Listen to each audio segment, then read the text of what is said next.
avessi il tempo per pensare un po' di più alla bellezza delle cose, mi accorgerei di quando è giallo e caldo il sole, di quanto è semplice se piove e ti regali una finestra solamente per guardare e per rendere migliore tutto mentre fai l'amore.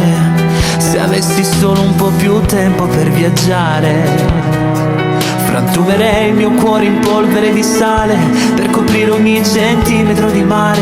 Se potessi mantenere più promesse in cambio avere la certezza che le rose fioriranno senza spine, cambierebbero le cose.